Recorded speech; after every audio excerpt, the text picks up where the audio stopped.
Flexibility is the ability to move your muscles and joints through their full range of motion. How flexible you are depends on a number of factors.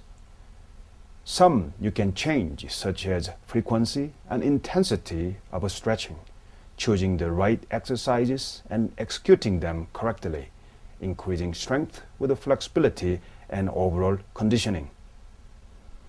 Some you cannot change, like genetics, body structure, and a serious injury or disability, age, and gender. The good news is that you can make substantial gains in flexibility through a regular stretching program. The best way to be flexible is to stay active every day and stretch target muscles on a daily basis, because inactivity of the muscles causes a steady loss in flexibility.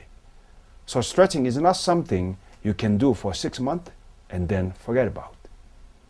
It needs to be done at everyday workout for as long as you pursue your targeted physical activity, and ideally for the rest of your life.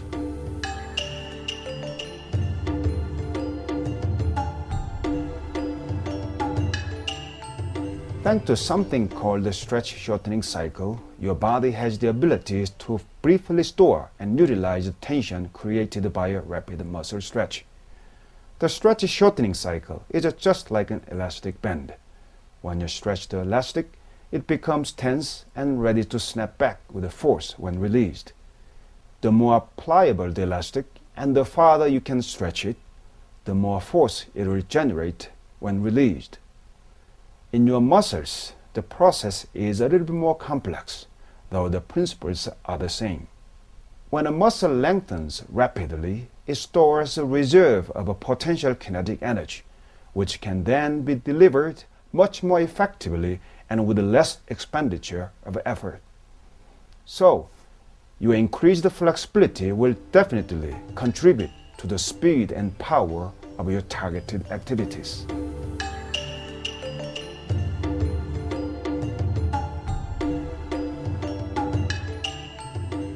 All flexibility is not created equal. There are generally 3 types of flexibility. The first one is static flexibility that does not involve movement. It is simply a measure of the range of motion about the joint. The second type is functional flexibility, which is the ability of a joint to move through a range of motion during the performance of a movement at normal speed. The third type is called active flexibility, which is the range of motion achieved without outside assistance. Active flexibility can be either static or dynamic. In summary, your primary measure of flexibility should be functional flexibility, that is, how well you can perform your target movements. And for the maximum result, flexibility training should ideally be done after the strength and cardio portions of training, when the muscles are at their warmest.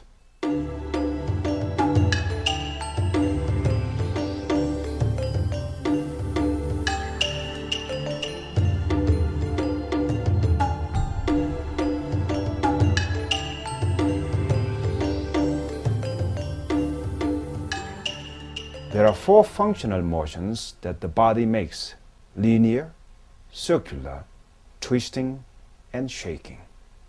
All of them are used for stretching your muscles.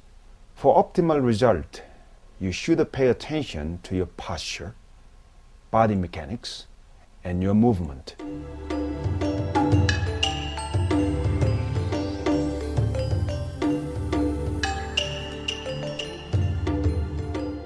There are 5 basic components to a good stretching workout. The first is alignment. Your body is designed to work in very specific ways.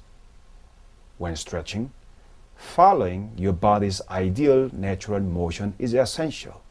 Proper alignment ensures that you are hitting the target muscles and truly improving your flexibility. The second is moderation. Stretching should never be painful. During each stretch, you should feel a pulling sensation in the target muscles. You should not feel pain in other muscles or in your joint. The third is control. Control your posture at all times. A controlled stretch is much more likely to stretch the target muscle effectively. Before you begin a stretch, have an idea of what your limits are for that exercise. By knowing how far you can safely push yourself, you can lessen the risk of injury. The fourth one is to go with the flow. Go with the flow. Your muscles prefer flowing movements to jerky or sudden movements. When stretching, fluid movements encourage and allow your muscles to reach their maximum potential. If you feel like you can move deeper into a stretch, complete the repetition and perform another one, going deeper in one controlled movement. The last one is your breathing. Deep breathing during stretching has many benefits. It provides you with a rhythm for your stretches. It supplies much needed oxygen to your muscles. It expels waste products from your body. Most importantly, it enhances your level of relaxation, both during exercise and afterward. In general, breathe in prior to a stretch and breathe out as you move into the stretch. Once you have achieved the maximum stretch, breathe freely. Never hold your breath during a stretch.